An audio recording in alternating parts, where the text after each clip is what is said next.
Yeah, that was really hard for me to not throw up during all of that. That was nonsense.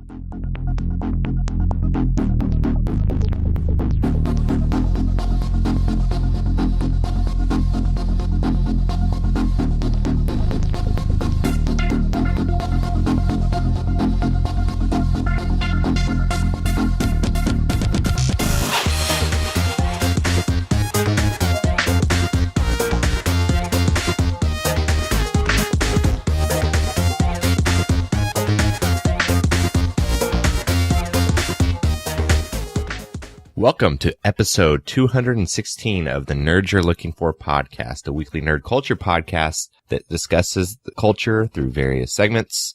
You can find us at thenerdspodcast.com and can follow us on Instagram and Twitter through our handle at thenerdspodcast. If you'd like to reach us directly, including sending us suggestions for our nerd favorite segment, you can email us at thenerdsyou'relooking4@gmail.com. Additionally, we have a YouTube page under the Nerds You're Looking For banner, and each of us have a Letterboxd account, which is basically social media for watching movies. I'm at that Tyler Hunt, and my co-host Pat can be found at the Nerds Podcast. With all of that being said, without further ado, alongside me, as always, is my co-host and little baby boy, Pat Attack. How's it going, man? Why am I a little baby boy? I don't know. It just felt right in the moment.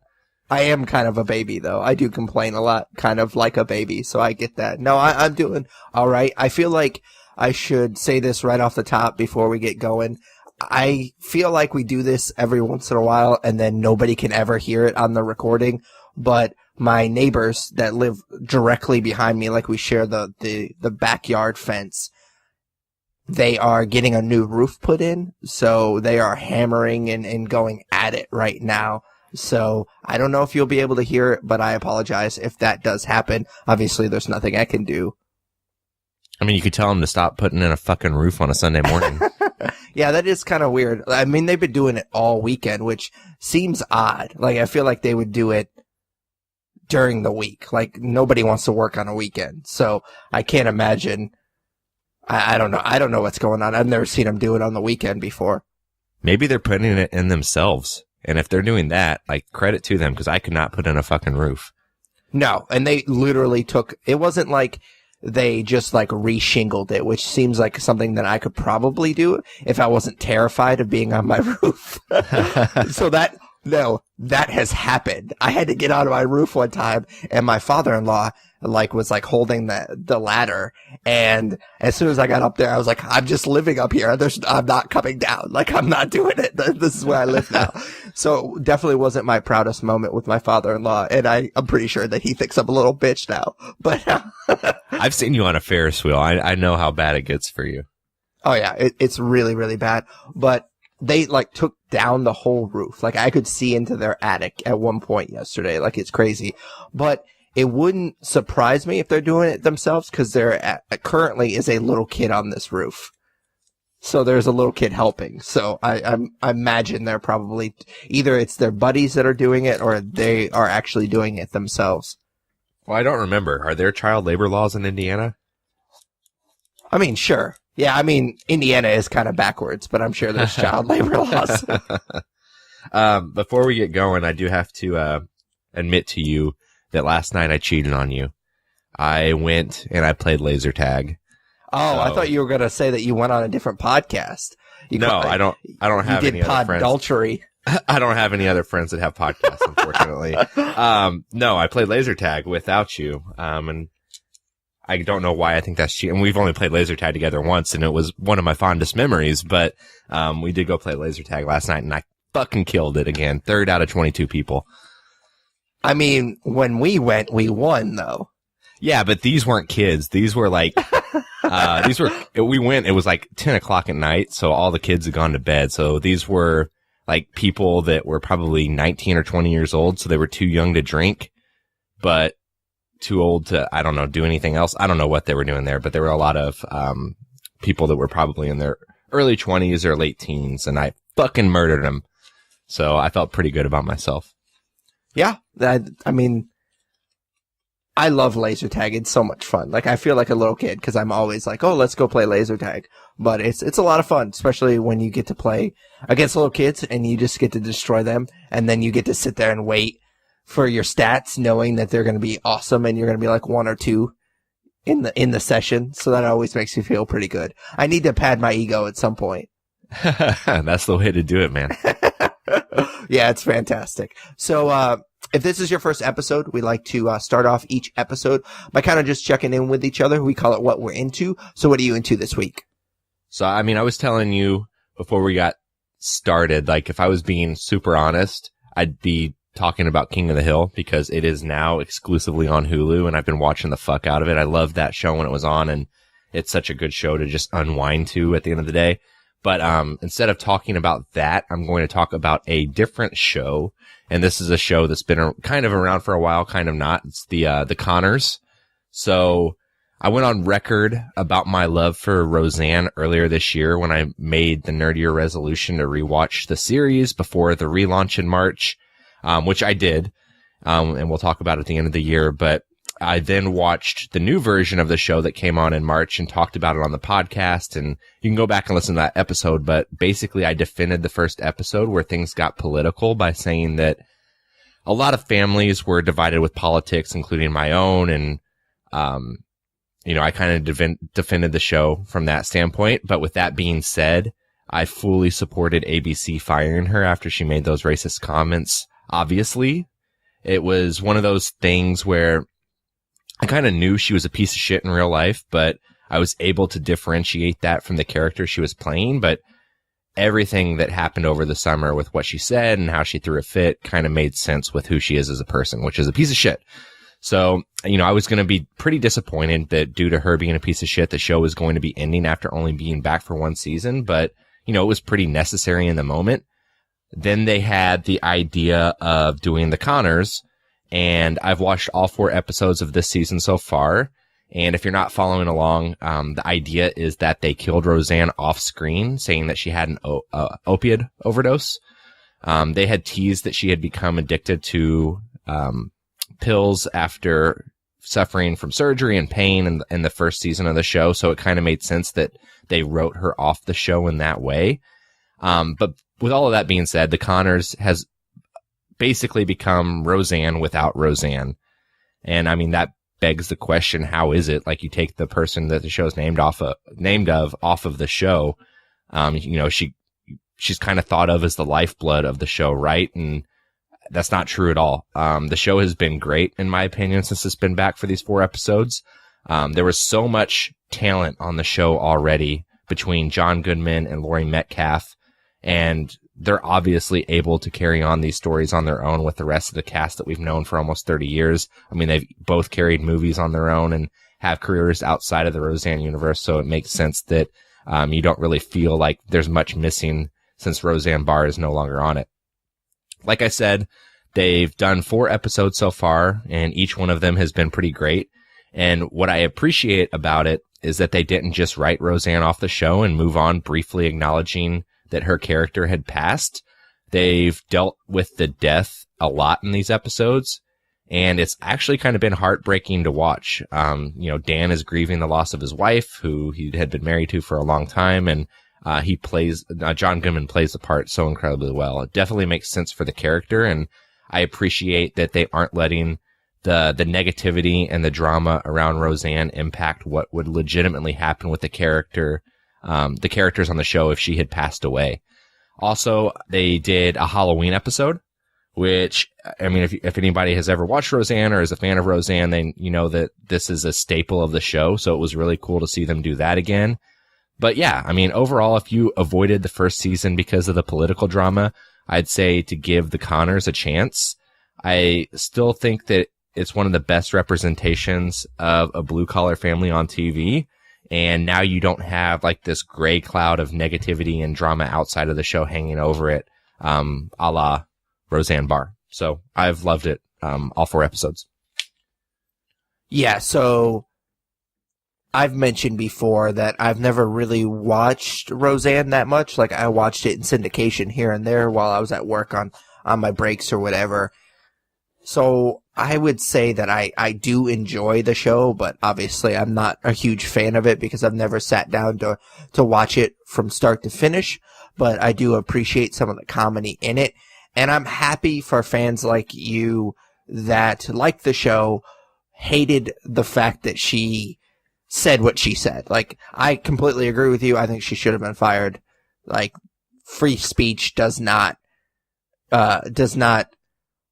limit you to getting fired. Like, that does not protect you. Like, you could say whatever you want and you can't get thrown in jail, but you could still get fired from your job. Like, I got fired from my job for talking shit last episode. I'm kidding. I'm just kidding. I'm not fired. But, I think that people get that confused sometimes. And so I think that she deserved to get fired. She always was a piece of shit. Like, I felt like she was always a piece of shit, and people are finally just catching up to that fact. So I'm glad that the show is good, because I felt like when I first heard that they were going to just kind of kill her off screen and try to make the show about the family, I was like, well, that seems like a money grab, because the show, when it came back, was doing really well. So I felt like that was just kind of like they wanted their cake and eat it too. Like, they wanted to seem like the moral network that's not going to take one of their stars saying this horrible thing, but also they wanted the money from the ratings being good. So it kind of felt like that to me, and I'm glad that the show is at least somewhat in the same ballpark as Roseanne as far as quality is concerned. Yeah, I mean, I know that a lot of people would have lost their job had the show stayed canceled after her comments, and that she had to actually sign some stuff over for them to continue the show. So she, whether we like it or not, had to kind of give her blessing. So as big of a piece of shit she is, good for her for letting all of these people continue to work on the show. But yeah, man, it's good stuff. But that being said, what are you into? So I've talked about this a lot. Like, I got A-list for AMC, so I see a lot of movies, and I see probably usually about 2 or 3 a week. And so my what I'm into segment is really just become, what other movie did I see that we're not reviewing? So it's basically just the second big movie of the week. And this week is no different. I went and saw Widows, which is a movie that I've really been looking forward to ever since I saw the trailer for the first time, which I've seen the trailer like 100 other times since then. But if you're not aware, it was directed by Steve McQueen, who did 12 Years a Slave. It was also co-written by McQueen with Gillian Flynn, who wrote the screenplay and the book for Gone Girl, which this movie is kind of strange because it's based on a book, but she didn't write the book, which I thought was kind of strange. Like, I assumed when I saw that it was based on a book that it was, oh, well, she wrote the book and she's just helping adapt it to this film. But no, I wonder if because she wrote the screenplay for Gone Girl and she's also an author herself, maybe he brought her on because he needed help, like, adapting something. Like, maybe he's never adapted something. But 12 Years a Slave is a book, too. So that seems odd to me. So I don't know. It feels like she was an odd choice for this movie. If you're not aware, essentially, Widows is about 3 women who lose their career criminal husbands when a heist goes bad, and those widows must band together to pull one last job of their own to pay off a debt. So like I said, I was pretty excited for this movie. I am a big fan of Steve McQueen. I think that he's a very talented guy. I've talked about this before. 12 Years a Slave is one of those movies that I think is just a fantastically well-made movie, well acted across the board, but I will never ever watch it again because the white guilt is so heavy in that movie, as it should be, and it's just so hard to watch. But I mean, that's what you're not supposed to enjoy watching that movie. If you enjoy watching that movie, there's something wrong with you. I mean, there's parts in it, obviously, that are great at the end, but for the most part, it's a pretty horrible movie to watch. And so I was really looking forward to seeing a movie that he made that wasn't hard to watch like that. And I really like heist movies quite a lot. And so him making a heist movie, I was very excited about. And I was also kind of excited because I looked at Rotten Tomatoes real quick before going into this movie, and it had a 91% on Rotten Tomatoes.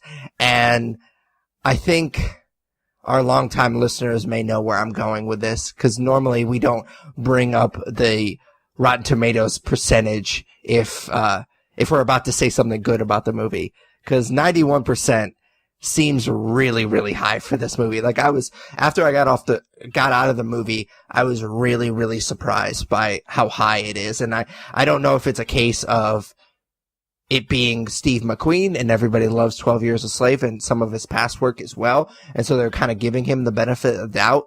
But I didn't really like this movie that much. It felt like a heist movie made by somebody that didn't necessarily want to make a heist movie. It felt like McQueen thought he was better than heist movies, and he wanted to make something more than just a simple heist movie.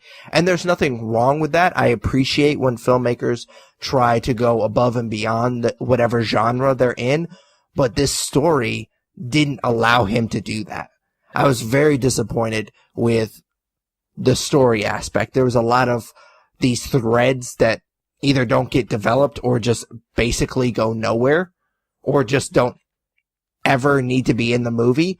I wonder if they play a bigger part in the book. I would assume that they would, but in the movie they just kind of introduce certain characters and then they kind of just never make a difference later in the movie, and that's a little bit disappointing. I still think that he's obviously a very talented director. There were several times in this movie where he did a certain shot or he decided to frame a shot a certain way, and I'm just like, man, that was really cool. Like, I'm impressed by just the way that he shot this film.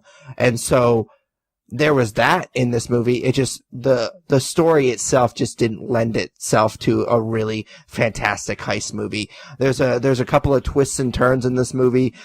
I don't want to say that I saw most of them coming, but there's this big one that I was just like 15 minutes into the movie, I knew what was going to happen. And I don't obviously want to spoil anything. It's a decent movie.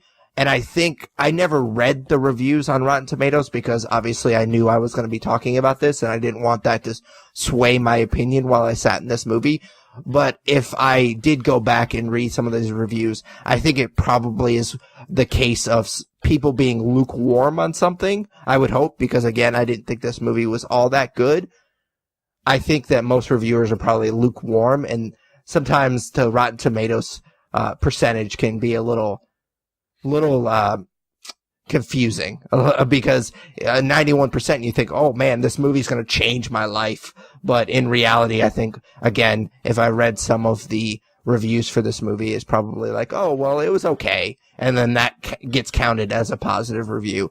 Because I think all in all, I would give this movie about 3 stars, just because it wasn't bad by any means. It wasn't like this glaring weakness other than maybe the story just not being as cool as I think the filmmakers wanted it to be.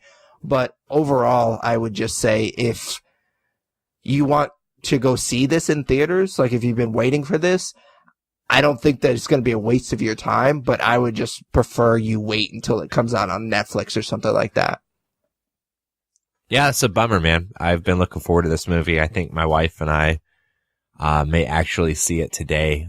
We'll see how the day goes, but I'm a huge fan of Gillian Flynn. I love Gone Girl. I love Sharp Objects. So I didn't realize this was not one of her books, if I'm being honest. So that maybe explains it a little bit more. But yeah, I think I'll still see it, but it's disappointing to have my expectations lowered a little bit. Oh yeah, for sure. Again, still a really good movie. He's still a very talented director. I think because it was him, I think that I expected a little bit more. And again, going back to Rotten Tomatoes, I think it may be a case of him, everybody knowing that it's him and wanting to really like the movie and appreciating him for the talented director that he is and kind of giving him the benefit of the doubt. For sure. All right, so our next segment is just plainly called Comics. Tyler and I read a ton of comics each week, and we like to spotlight 1 or 2 each episode. So what did you read this week? I got caught up on Amazing Spider-Man this week. So I talked about issue 1 a while ago and thought that it'd be good to revisit. So again, this run is currently being written by Nick Spencer. The art on issue 9 was done by Humberto Ramos and Michelle Bandini. So again, I talked about Amazing Spider-Man 1 whenever it relaunched earlier this year after Dan Slott finished his incredibly long run with the character. And since then, 8 issues have come out. And like I was saying, it kind of feels appropriate to revisit the series this week. In the last 8 issues, weird shit has happened. And there have been 2 small arcs.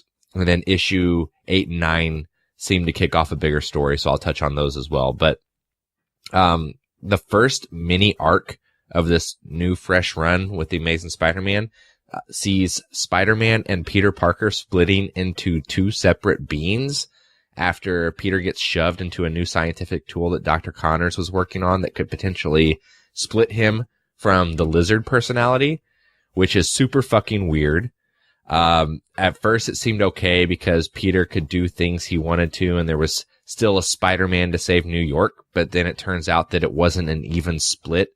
And while the Spider-Man version retained the jokes and the quips, Peter retained the sense of responsibility. So Spider-Man was being kind of reckless. So anyways, after a zany adventure, the two kind of rejoin, and then you start a new arc with the villain Boomerang, who I'm not super familiar with, but this villain is allegedly reformed and is no longer a villain. And his alter ego is actually a roommate of Peter's in this run, which of course sets up an interesting dynamic. We see these two, they actually go to a bar for villains and they have a Spider-Man trivia night. So Boomerang knows that Peter was Spidey's personal photographer and thinks he would be good at the trivia. And once they get there, Peter is reluctant, but he ends up not being able to help himself and gets every question right and wins all this money, and other hijinks ensue. But that's just the gist of this short arc, is exploring the relationship of Peter and his roommate that's also a supervillain. So then lastly, we have the events of issues 8 and 9, which is issue 9 came out this week. And the gist of this one makes it seem like it's going to be a little bit bigger than the last 2 short arcs. So a bunch of things are stolen from heroes all across the Marvel universe and from a secret like concave of old Marvel weaponry. And Spider-Man decides he wants to track down who stole all this stuff, and he figures that the person that can best help him hunt it all down is Black Cat. This arc is just getting started, but I think that it's going to be a lot of fun.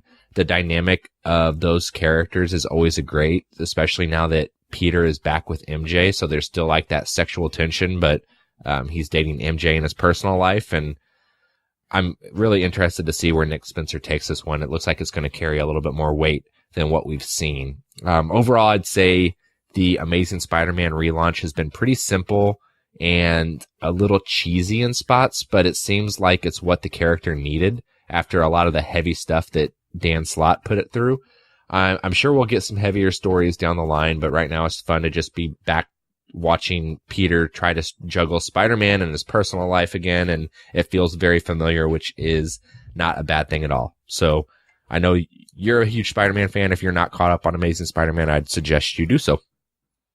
Yeah, so this was part of my nerd year's resolution, was to get caught back up on Spider-Man, and I'm starting to get a little nervous because I don't know if I'm going to hit that goal or not, but I have been reading it here and there, so yeah, I'm definitely excited to get caught up just because I love Spider-Man so much. It's almost kind of getting to the point where it's like, oh man, I'm a huge TMNT fan, and for a long time I was really like backed up on that, and so I felt good when I got caught up on that, so I'm sure I'll have a similar feeling when I get caught back up on Spider-Man. I don't know why I get so backed up on the characters that I love the most. That's just a weird thing that I tend to end up doing a lot. I'm not sure why, but when you brought up Boomerang, I immediately thought of Superior Foes of Spider-Man, a book a long time ago. I mean, probably when we first started the podcast that I read.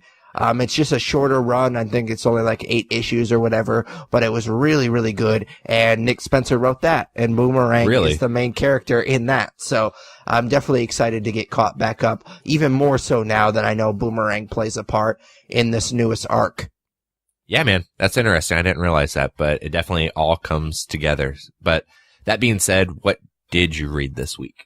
So normally we try to text each other to ask each other what we're going to read so we don't double up. We did that for a few episodes a while back, but I didn't feel the need to text you on this one because I was pretty sure that I was safe. I read a book called The Stone King, which is written by Kel McDonald and Tyler Kirk. And I say that I didn't bother texting you because I've been reading a lot from Comixology. I actually was the asshole. I'm the asshole that we always complain about with our pull lists. The comic book shop actually called me because it's been that long. Yeah, so I'm that asshole. So I'm going to go tomorrow actually and pick up my books. I apologize. I was like, yeah, I know. I just keep forgetting to swing by there. So yeah, I felt like an asshole, but I've been reading so much from Comixology, I decided to actually give one of their Comixology originals a shot. And that's what this is. The Stone King is a Comixology original. And I've said it 1,000 times probably on this podcast. We do talk about a lot of number ones, and so we always seem that we go through like what are the rules for what a number one comic book has to do. And so I won't go through all of them, obviously. I'll just say the most important one for me is you have to grab my attention. And I think this book, The Stone King number one, does that and some. So essentially, this book starts off and the main character is riding this giant dog, which I've said this before, like I love dogs. So I'm kind of already bought in a little bit already just because of that simple fact. And he works for a guild of thieves, which I think was kind of a cool concept. And he hunts for these stone monsters that kind of look like Treebeard from Lord of the Rings. So I was like, from like the get-go, I was pretty bought into this book essentially from like the first like 3 pages. And I will say that it's not all great stuff. Like some of the character development could use a little bit of work here and there, but I'm willing to give it the benefit of the doubt just because the rest of the book is so cool. It did this fun thing where when they get to this town, the main character and his giant dog, they're like walking through this town square and they have like all these word bubbles like everywhere. Cause you obviously like in a movie, if this was a movie, you'd hear all the people talking in the background. And so they did a really cool thing with the word bubbles. And why I like that just because I thought it was an interesting thing for a comic book to do, but also you kind of get a sense of what it's like living in the city, and you just like a tiny bit of you kind of feels a little bit attached to the city, which is important for later. Like there's a big cliffhanger at the end of this book that obviously I'm not going to spoil anything, but because of that little part in the book, you kind of feel a little connected to the city. And so when that cliffhanger happens, it's a little bit bigger of a deal. I'm not going to say that like I was like emotionally invested by any means, but it does help a little bit. So yeah, I think this is a really good book. I think that it's really interesting. The artwork's done really well, and I'm definitely bought in. I think that it did a really good job for a number one. Didn't spoil anything. Like, it didn't blow its load, as we like to say, but it definitely caught my attention. I'm going to continue reading this. Yeah, that's good, man. I don't know how long it's been, but it feels like it's been a while since we like picked a number one out of obscurity and had positive things to say about it and said that we were going to keep up with it. So good for you, bro. Yeah, it feels like since we decided to kind of like limit what we read to something that we like are absolutely like really, really into, it seems like we have such high standards now that it's almost like no number one is really gonna live up to that unless it's a character that we already know. So yeah, it is definitely very rare that I'm gonna keep up with a book that I didn't really care about the character previous. For sure, man. You ready for nerd news? Yeah, what do you got this week?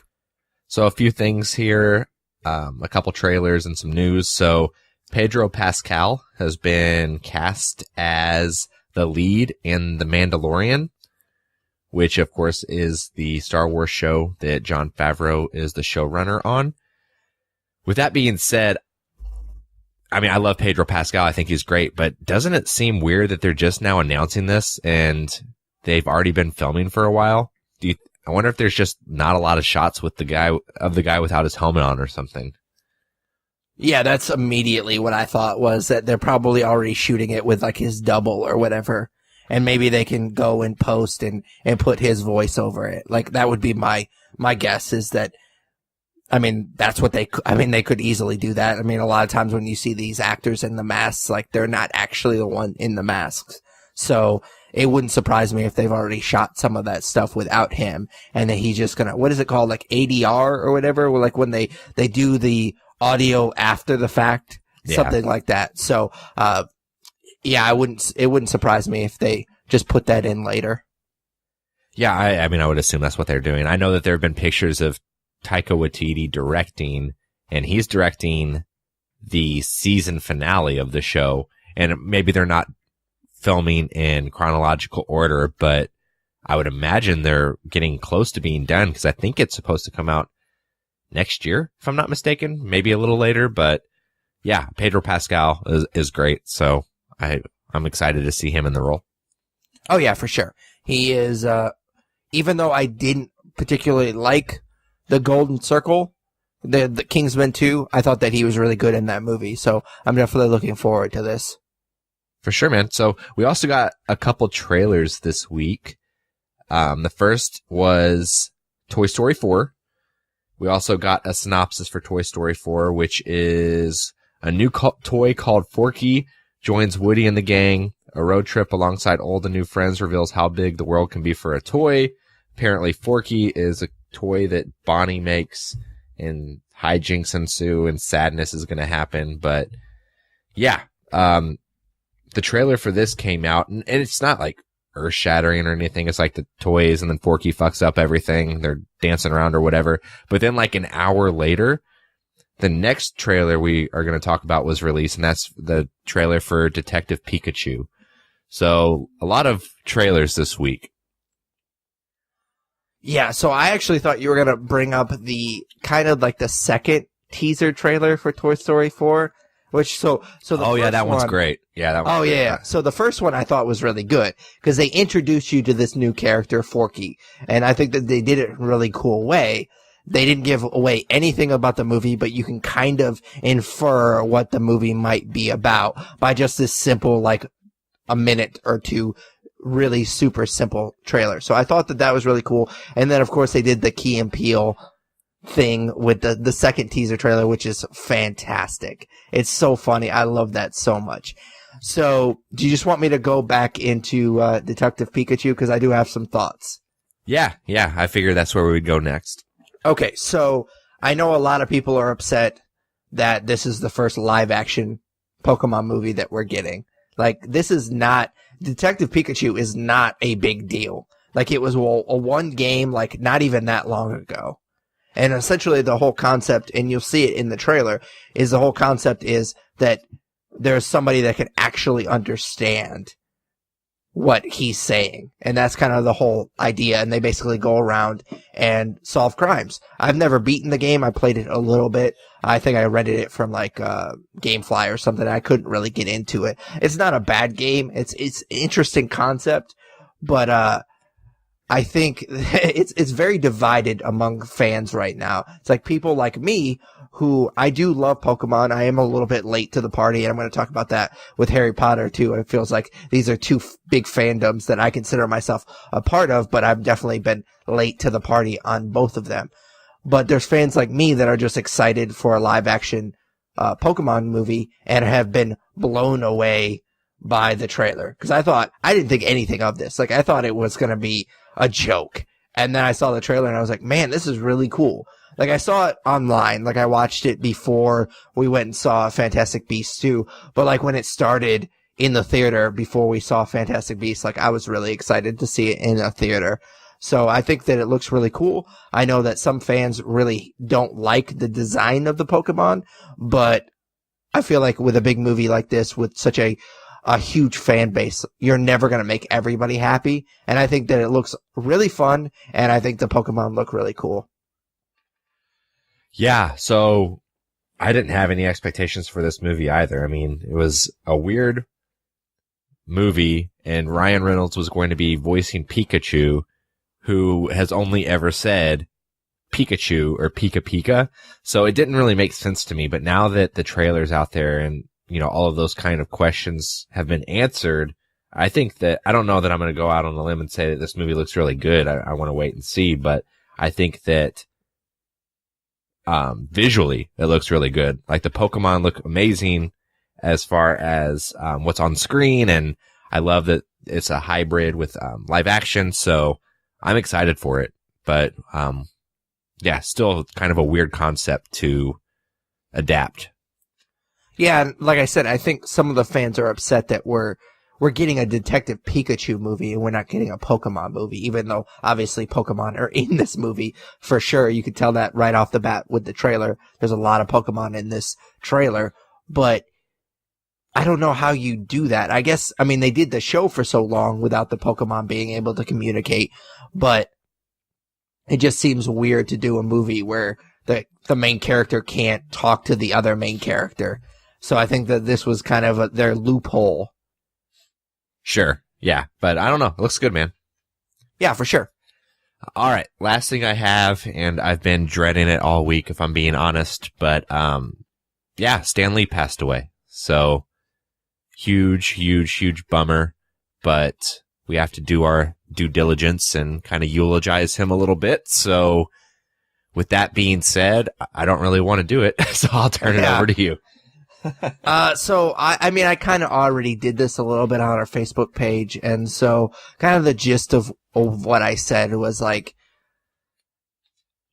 there hasn't been somebody in my life, like other than like my parents or like close friends or whatever, that have had the impact on my life that he has. Like, it's silly. I mean, I kind of talked about this a little bit when George Romero passed. Like, there are certain people that you have never met before in your life that have this huge impact. And I don't think, like, as much as I liked George Romero's work and as much as I liked, Harold Ramis,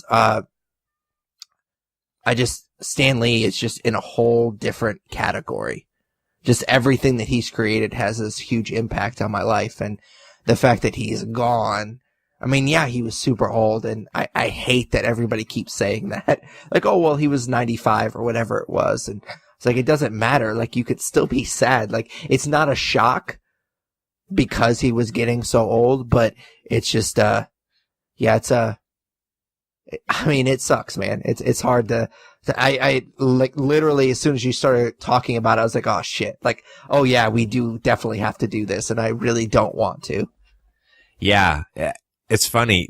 The thing that you said is, it's one of my biggest pet peeves is that whenever somebody who's lived a long life passes away and everybody's like, oh, well, they lived a long life and he was 95, this or that. It's like, still sucks that they're gone though. Like, he's been around our entire lives and, I never met the guy. So, take this with a grain of salt, but he created everything that we love from like a Marvel standpoint, or just about everything. And obviously the stories he told and the characters he created shaped us enough to, love these things as adults and decide to do a podcast. And, I'm still talking about Amazing Spider-Man in comics. Like, it's something that's still part of our lives. And, I mean, you cannot meet somebody and it still really, really suck, that they're not around anymore, especially because he's had such a tough year after his wife passed away, with all the stuff that was coming out about his personal life and the questions that people had about, his well-being. So I hope he's at peace now. I know that there's probably I think they said there's 4 more cameos that he's already shot for upcoming Marvel movies, which is going to be cool to see that, a couple years after he passed away. But yeah, man, it sucks. He was a big part of our lives, or at least his work was. I remember the first time I ever really understood who he was, or learned who he was whenever I've talked about the show a few times, but the Spider-Man show from the 90s, they did an episode in their final season where Spider-Man was like hopping from dimension to dimension. And he comes to our dimension where he's a fictional character written by Stan Lee. And he has like this whole conversation with Stan Lee, and they go out and they web sling, and he takes them web slinging. And I remember that as a kid, and I didn't really know at the time who he was, but it was a really cool moment. And that was my first introduction to him. And obviously he had a lot to say whenever he used to write his Stan's Soapbox columns. And I think that he was just genuinely a really good person. And yeah, it sucks. Sucks that he's gone. Yeah, for sure. And he was the first person that I like as a movie fan. Like, you kind of remember like the first time that you like started to realize like there are people that make these movies, that write these stories, and you start following them for, oh, well, he's coming out with a new movie or whatever. And he was the first one in comic books, obviously, because he was such a huge figure in comic books, that I knew, oh, like, he created Fantastic Four. He created Amazing Spider-Man. Like, I started, I mean, it kind of feels weird because he was already kind of done creating stuff once I got into comics. But it was like, I wanted to read more of his stuff because he was like the first one that I started to realize that for comic books. Yeah, and like I talked about like the impact his characters had on our lives, and like that we do this podcast, and honestly that we're friends, like that's what we've bonded over. But a lot of the characters he created have kind of served as my moral compass my entire life. Like, I was raised Catholic, and when you're raised Catholic, you have that Catholic guilt, and you are afraid of going to hell and that kind of stuff. And I'm not dismissing that didn't, drive my morals as a kid, but as I've gotten older and I've, kind of stepped away from religion, like the thing that reminds me to do good, as dumb as this might sound, are these characters, like these Marvel characters and these DC characters. So, I think that he just had an impact on a lot of people, and it sucks that he's gone. With that being said, did you see the stuff that Bill Maher said or wrote this week? I did, and obviously I don't agree with him. I honestly don't agree with a lot of stuff that Bill Maher says. He kind of feels like, and this is going to be a weird reference for anybody that doesn't get sports, he's like the Skip Bayless of like political commentary. Like, I feel like there's no way that he believes all the bullshit that he spews out. Like, I just kind of rolled my eyes a little bit. Like, he's taking something that means a lot to people, and I feel like he's just trolling people on a TV level. Like, he has his platform, and he just says shitty things to get people's attention and to get a rise out of people, and that's all he was doing there. There's no way that you have that strong of an opinion about comic books. Yeah, you're 100% right. He's a professional troll, and I didn't let it get to me too much, but the idea of taking somebody's passing and then trying to, get clicks or get likes or generate some buzz for yourself is just so fucking disgusting to me. I've never really liked the guy. Like, he's always kind of been a piece of shit, but yeah, after this week, I'm done. He's a piece of shit. It's whatever, man. How do you feel about the Army Hammer thing? I honestly, so that was also not great, but I don't want to say I get where he's coming from, but it's not like he was shitting on Stan Lee. He was shitting on the people that were posting pictures of themselves with Stan Lee. So I think that he probably regrets it a lot. He put out an apology, and I think Jeffrey Dean Morgan called him a jackass or an asshole or something like that, and he thanked Jeffrey Dean Morgan for calling him out on it. So yeah, I mean, I don't have much of an opinion. The dude apologized, and it was ill-timed, but from the same standpoint, like in his tweet, he called Stan Lee a legend. So it's not like he was, calling people out for liking comic books as adults or something like Bill Maher did. Yeah, for sure. And I kind of get his point, like taking something tragic and kind of trying to make it about themselves. And I don't necessarily agree with him that that's what people were doing. But I get that thought process. One of my favorite comedians, Anthony Jeselnik, this is going to be a super weird association. He talks about that a lot with like the thoughts and prayers. Like, all you're doing is making it about you. And I think that's what Armie Hammer was trying to say, even though I don't agree with that. Like, I agree with that way of thinking. I do think that people do that, but I don't necessarily think that they were doing it in this particular instance. but I like the fact that he apologized. I think it's one of those things that if you type the tweet and you just give it like a minute, I think you delete it. Cause there's been things that I've typed out and I'm just like, do I really want to hit send right now? And then I just delete it and then I just move on. Like, I think that's definitely something that he just thought immediately. Maybe he saw somebody's picture and he was like, man, that person is really trying to make it about them. And then he just tweeted in response to that one picture. And then it sounds like he immediately regretted it because it sounds like something that you think for like a split second. You're like, it's not the time to say something like that. And I'm glad that he apologized because it was kind of a piece of shit thing to say. And I think Jeffrey Dean Morgan called him an asshat. Oh, thank you. I had ass right, but I couldn't remember what version of ass he used. So asshat makes sense. Yeah, for sure. So yeah, I definitely think that if he had thought about it for a little bit longer, maybe he doesn't send that tweet. So I appreciate that he apologized, but yeah, definitely, it's not going to win him any points in the comic book fandom. No, not at all, man. But with that being said, that's it for Nerd News. All right, so we are going to review Fantastic Beasts 2, The Crimes of Grindelwald, and it is directed by David Yates, who has done several of the Harry Potter films. Of course, he also did the first Fantastic Beasts film.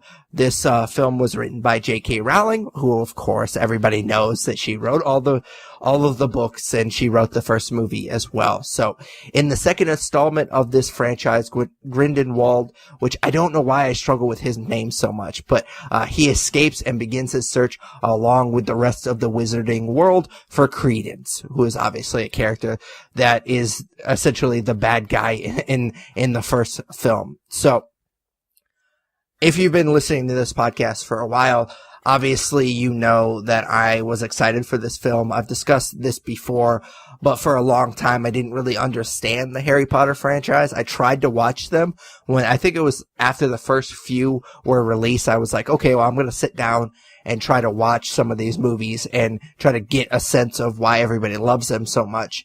And I didn't even I think I got like through like 75% of the first movie and I was like, this is stupid and boring. So I didn't end up actually watching them until my wife and I started dating, because we used to do this thing where we would like pick out a couple of movies like that we thought the other one should see and that hadn't seen them. And we would like, that would be our date. Like she would come over my apartment and we would pick out a couple of movies each and we would just watch movies all night. And one of the things that she wanted to do was to get me into Harry Potter. And so we watched the movies and still didn't quite understand them. I used to say that my favorite Harry Potter movie was the last one, not because it ended, but because something actually happened. Like I didn't really understand like how you could make all of these movies, but yet the thing that was supposed to happen was Harry Potter against Voldemort. And that doesn't really happen until the very end. You knew that the big showdown wasn't going to happen until the very end.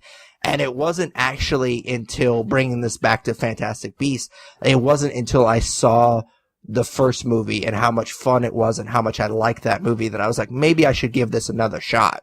Because this was years ago when my wife and I watched all these movies together. And again, still didn't really quite understand why everybody liked them. And I was kind of already considering giving the books a shot.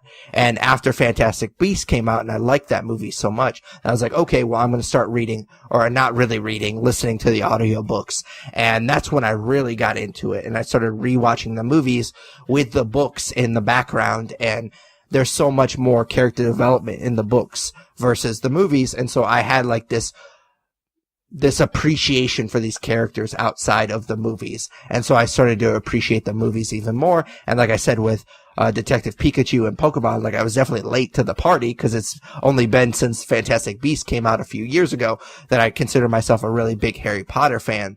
But I do really consider myself a Harry Potter fan. I'm literally wearing a Harry Potter t-shirt right now. So I think that I wouldn't have gotten into it if it hadn't been for how good the Fantastic Beasts movie is. And I rewatched it and it holds up. Like, I think it's just as fun the fourth or fifth time you watch it, because I've seen it a few times since it came out.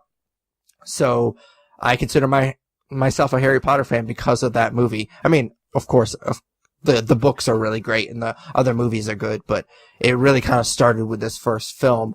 That being said, I made a long story even longer, I guess, but I was really nervous going into this movie. I was excited but nervous because everything that's been going on with Johnny Depp, I was hoping and praying that wouldn't overshadow the movie for me. Yeah, that was really hard for me to not throw up during all of that. That was nonsense. Cool. So, I mean, I've gone on record. I am not a Harry Potter fan. I have not seen all of the movies. I was like the prime age when Harry Potter fandom started. I got the first book just like everybody else did. And even at that age, I could not finish it. I just didn't get it. And that's kind of carried over with me. So I made the Nerd Year resolution this year to watch all of the Harry Potter movies, and I got one deep. So I've got a lot of movies to watch in the next month and a half by the end of the year, and I hope to do it. Who knows if that will happen. But, yeah, I did not like Fantastic Beasts.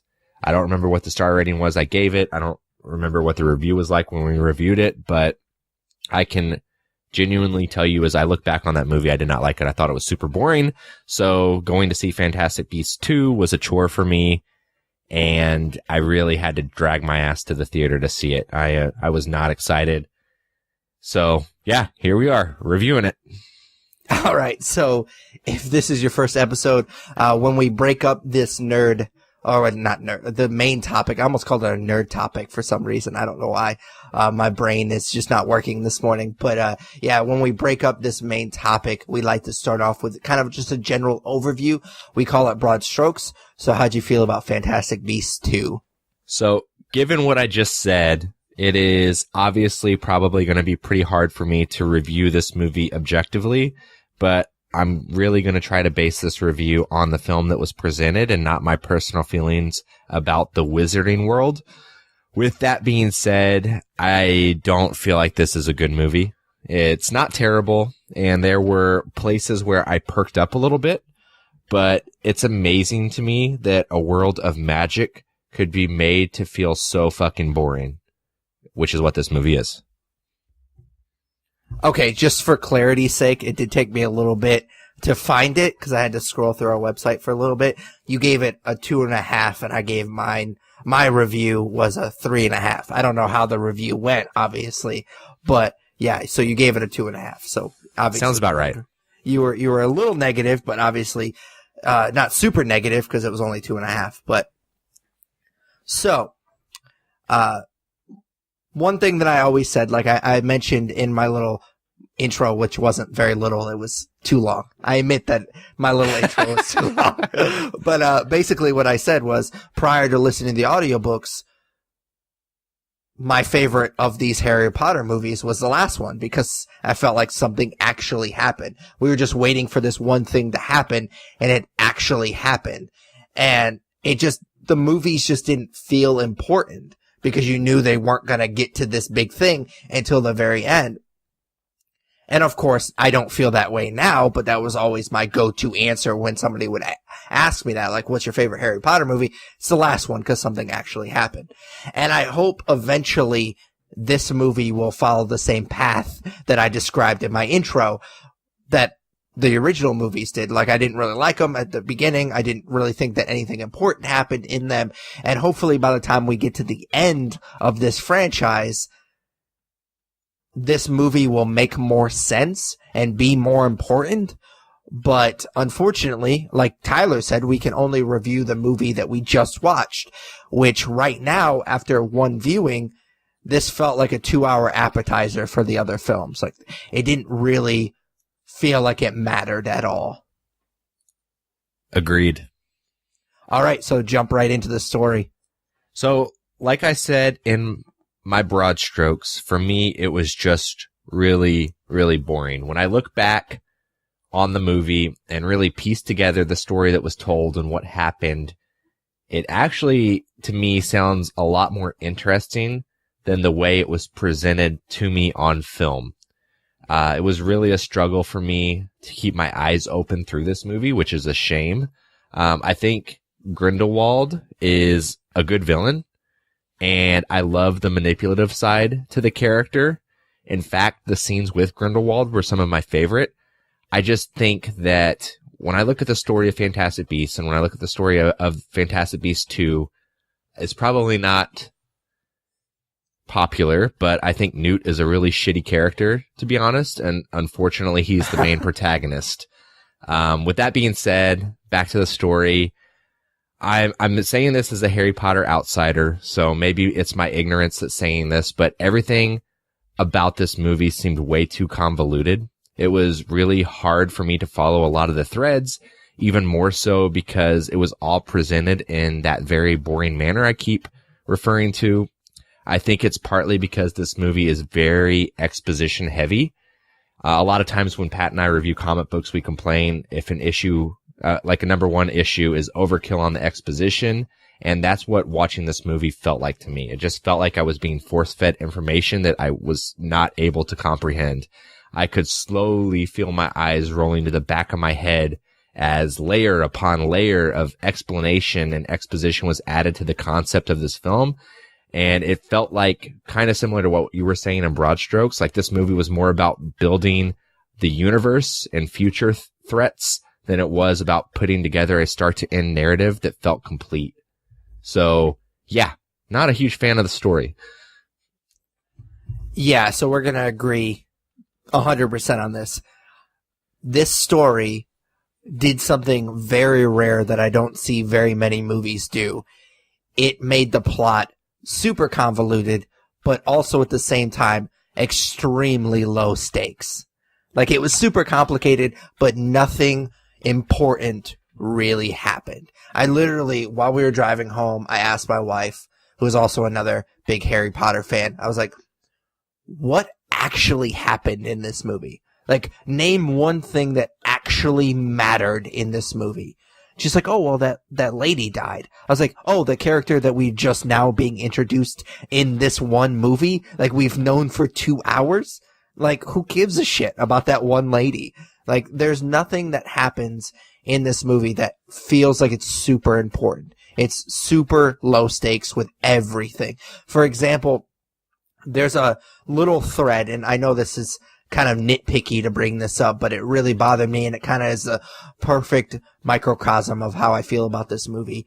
There is a tiny little thread in this movie where this newspaper has a misprint that it says that Newt got engaged to this woman, and it's just literally an excuse for Tina to be mad at him. And that's the whole thing. But you know that eventually he's going to tell her that he's not engaged, and she's not going to be mad at him anymore. So everything is super convoluted and also doesn't matter. Like, that's super low stakes.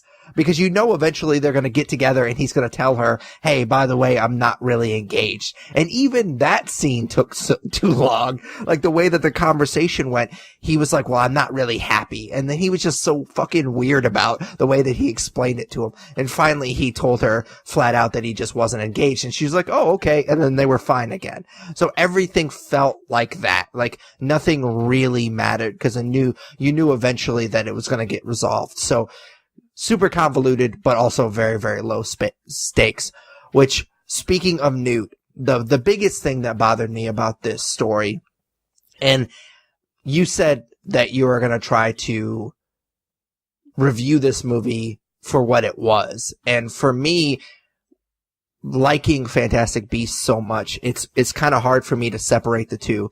And the thing that I liked so much about the first movie, which I guess we're not going to agree 100% on the story. I did say that at the beginning. I just realizing that I completely disagree with your assessment of Newt. He's one of my favorite characters in the Harry Potter universe. And the biggest thing is the first movie felt like it was his story. And I have the connection with him because I love animals, and obviously he loves animals as well. And so I always kind of felt that connection with the character. And in this movie, it's not his story. It's not his story at all. There's very few beasts in this movie, which is weird because Fantastic Beasts is still in the fucking title, but yet there's very few beasts in this movie. And it just felt like this movie was the connective tissue between the stuff that we saw in Fantastic Beasts and the stuff that we saw in Harry Potter. It felt like the Battle of the Five Armies in the Hobbit movie. Like, that just wanted to connect the two franchises together. And that's what I felt when I was watching this movie, is that they're just trying to connect those two things. And we don't need that. Like, I didn't need a bunch of Harry Potter stuff in Fantastic Beasts to love that movie. I mean, granted, I wasn't really a Harry Potter fan before I saw that movie, but even watching it now, I don't need that stuff in this movie, or in that movie, because I love the movie for what it is, and that is Newt's story and his bond with these fantastic beasts. And there's almost none of that in this story, which is very disappointing. Perfect. All right, so how'd you feel about performances? So this is a loaded question because it seems like there's like 30 people in this movie. So it's hard to talk about all of them. I think I'm going to start with the negative. And then, because I have very little negative, to be honest with you, like, I don't think the performances were what's wrong with this movie. I like Ezra Miller quite a bit. I love Perks of Being a Wallflower, and he's amazing in that movie. But he is not good in this movie, in my opinion. I don't think that he's, great in these Fantastic Beasts movies, which is disappointing because, like I said, I like him. Also, not so much a bad performance, but every time I see Dan Fogler, I think about all of the other shitty movies he did before being in Fantastic Beasts. There's this line from Good Luck Chuck that I always hear him saying whenever I see his characters in this movie, which is, I'd suck a fart out of her ass and hold it like a bong hit. And so every time I see him in this movie, I just think about him saying dumb shit like that in the other terrible movies he's done. So it's not necessarily that he's a bad actor or that he's bad in these films. It's just, I think that his previous work has set him up for failure in my eyes. That being said, I don't really have many other complaints. I just talked about how I thought Newt was a shitty character, but I think that Eddie Redmayne plays him really well. He plays this shitty character very well. He's very good at playing like the socially awkward guy. And so I think that he does a good job, and I think that a lot of the other actors do a good job. I don't know the actress's name who plays Queenie, but I think that she's good, and she does a good thick New York accent. I really like Catherine Waterston as well. I think that she's done some good stuff over the last few years, and she was like one of the highlights of Alien Covenant for me. But I think that she's good. And I know the cool thing to do right now is to shit on Johnny Depp and say things about his past choices with characters, and how he just goes after outlandish, crazy characters. But I think that he does a good job as Grindelwald. I think that he plays this manipulative, toxic character, really well, and deeply believed everything he was preaching. And I think that he was kind of convincing in that role. And I like the villain. So I know that there's some other circumstances concerning what may or may not have happened in Johnny Depp's personal life that kind of puts a storm cloud over this. And it kind of harkens back to the Roseanne stuff we talked about at the beginning of the episode. So I hope for their sake, Warner Brothers did some type of investigation when they decided to keep him on in the role. But if you set that aside, I do think that he plays the villain pretty well. Yeah, fuck Johnny Depp. I didn't particularly like him that much before this, and obviously everything that has happened in his personal life makes me like him even less. I will agree that if we're just judging it by the performance, which of course objectively we should, it was kind of hard for me to watch this movie and be like, he's good, because I just think that he's a douchebag, but he was pretty good in this movie. Like, it's hard to not say that he was good, because I think he was pretty good in this movie, even though I think that he's probably, I mean, it's hard to, I mean, we will never really know what happened between him and his ex-wife, but I mean, I don't know. he's a douchebag. It seems more likely than not that he's a douchebag. So yeah, it was kind of hard for me to watch this movie and be like, man, he's actually pretty good in this movie. Like it hurts my heart a little bit to admit that he was actually pretty good in this movie. Who else did I want to mention? I will say that I thought that Jude Law was a weird choice for young Dumbledore, but I actually thought that he surprised me. He's not in it a ton. So if you're going into this movie wanting a lot of Dumbledore, you're not going to get that. But I thought that he did a pretty good job. I will say, and this is going to be a weird poll, but the kid that plays young Newt, I thought did a really phenomenal job kind of like nailing his mannerisms in the movie. Like, he's not in it very much, but I was like, man, that actually feels like a young version of that character, just that social awkwardness that you see with Eddie Redmayne's character, you see in this young actor as well. And I was really impressed in that scene that he kind of nailed those mannerisms. So, I just wanted to give that a shout out, but I didn't bother to write down his name as I normally don't. Like, I forget to write down their names, but yeah, I think everybody did a really good job. There really wasn't a performance in here that I was like, man, that was really bad. Yeah, I actually agree with you about that kid. You know, it is a weird pool given all of the people that are in this movie, but I was sitting there watching. I was like, kind of actually looks like a young Eddie Redmayne. Like, good for them. So, weird pool, but I agree. All right, so I guess action. There wasn't a ton of action in this movie, but how'd you feel about the action in Fantastic Beasts? I will say there are two pieces of action that stood out to me as being good. So the movie starts out with a prison escape that I thought was pretty cool. And then there's the climax of the movie where you see, I want to keep calling him Grindelwald, but in the movie I heard a couple people call him Grindelwald. Like, put a little umph on it. So however you want to pronounce his name, he uses like this blue flame magic. I don't know.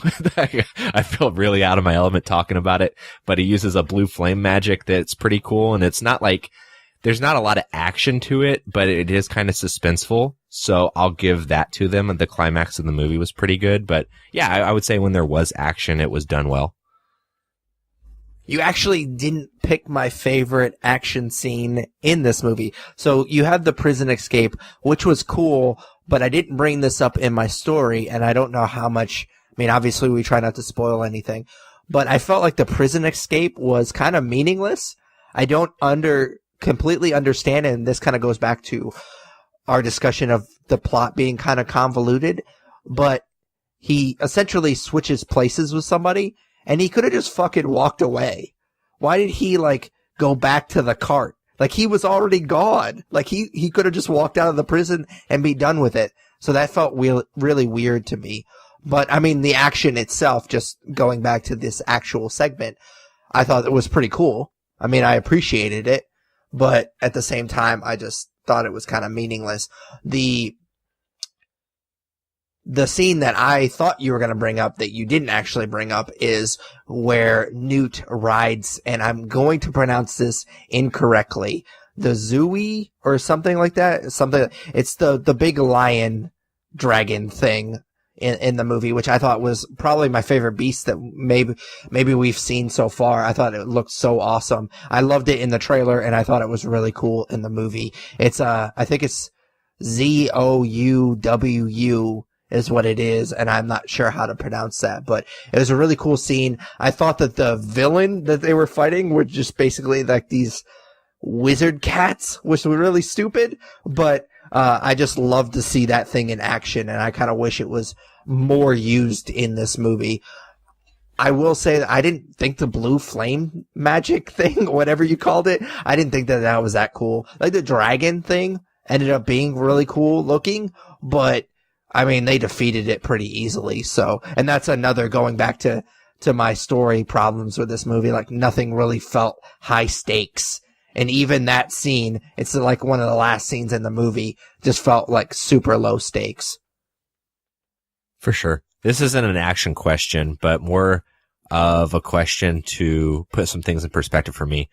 Were Grindelwald and Dumbledore knocking boots? Is that what's supposed to be inferred there? I think so, because if you're a Harry Potter fan, you know that it's come out that Dumbledore is gay. Like, that's just, it's never really said in the original movies. It would be really weird if he just, like, was just talking to Harry, and by the way, I'm gay. Like, that would be weird to put into that movie.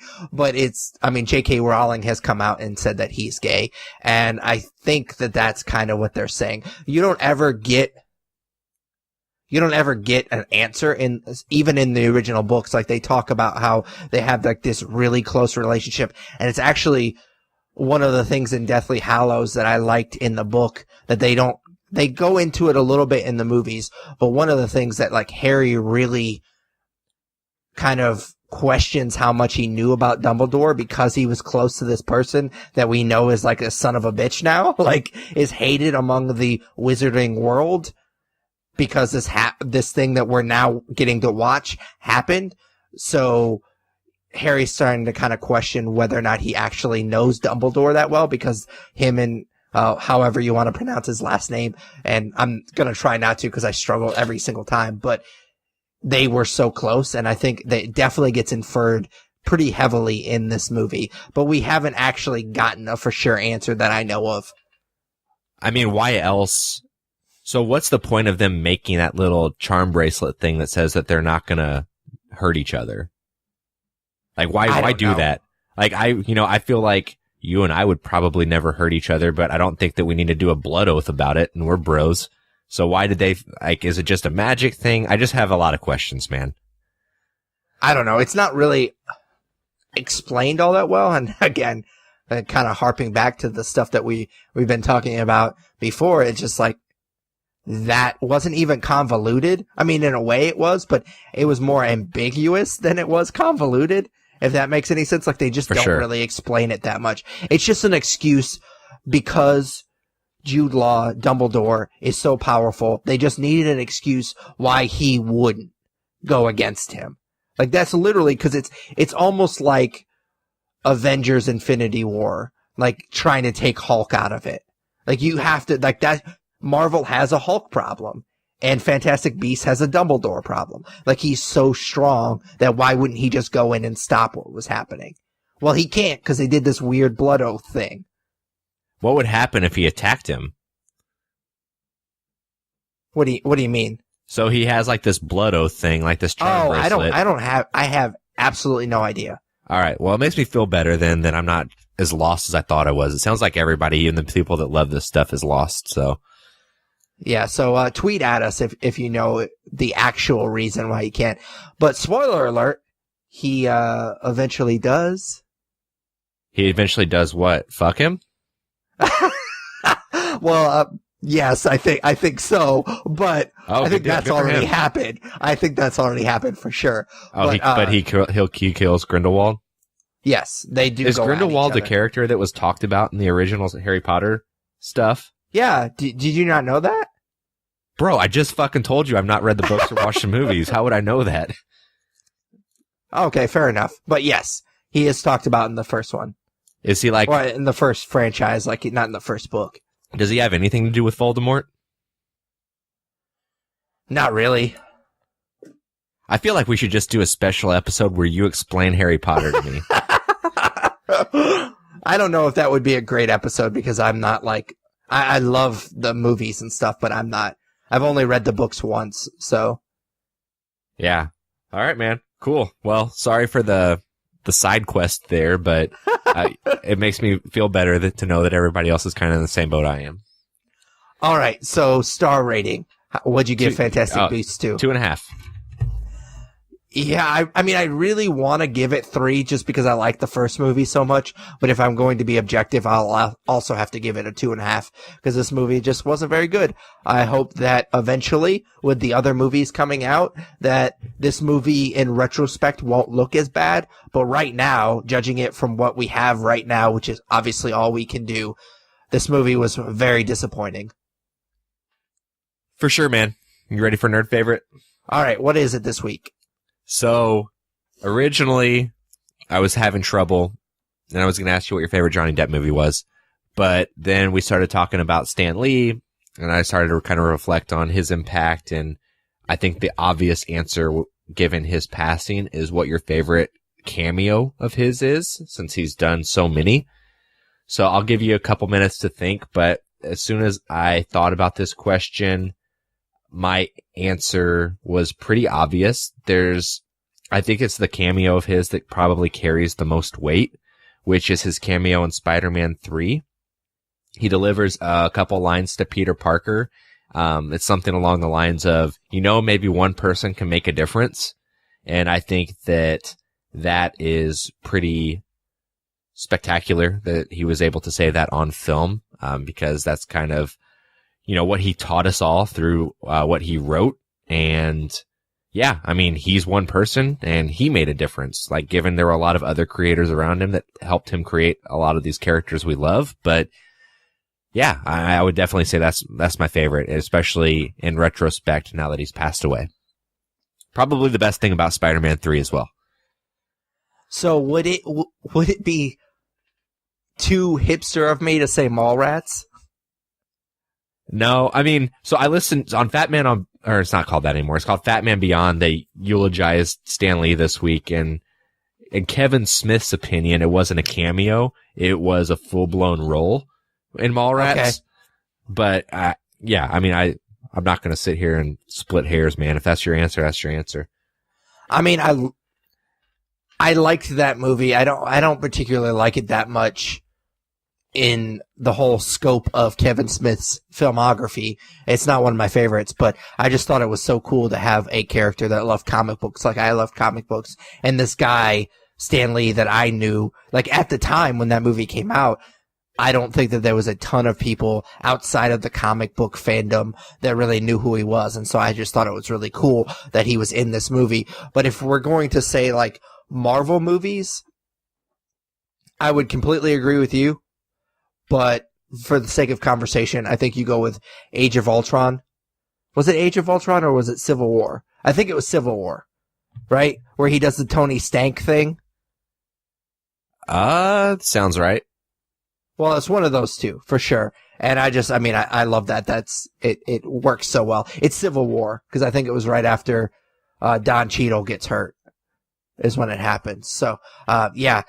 That's obviously the funniest cameo of all of them. So I still have people like the day that he passed, like people were talking about Tony Stank. Like that was the cameo that a lot of people around my office were talking about. So, I have to kind of give it credit where credit's due. Like that's a fun cameo, but all in all, I think his appearance in Mallrats, whether or not you agree it's a cameo or not, I think it had the biggest impact because it was the first time I had really ever seen somebody that I knew in the comic book fandom kind of bleed out into, like, I guess, more pop culture movie type of stuff. So, yeah, that would be my answer. Sounds good, man. All right, so that's it for episode 216 of the Nerd You're Looking For podcast. As always, we'd hope that you like us a lot and subscribe and rate and review us and all that good stuff on iTunes, Stitcher Radio, basically any good podcatcher you use, we're probably on it. And then you could also check out our website, thenerdspodcast.com. Comment and subscribe to our YouTube channel, The Nerds You're Looking For on YouTube. Follow us on Twitter and Instagram. They're both at The Nerds Podcast. Like us on Facebook. Follow us on Google+. You can also email us at thenerdsyou'relooking4@gmail.com and vote for us for Podcast of the Month at podcastland.com. For Patrick Coon, Tyler Hunt, we are the Nerds You're Looking For. Take it easy, nerds. Later, guys.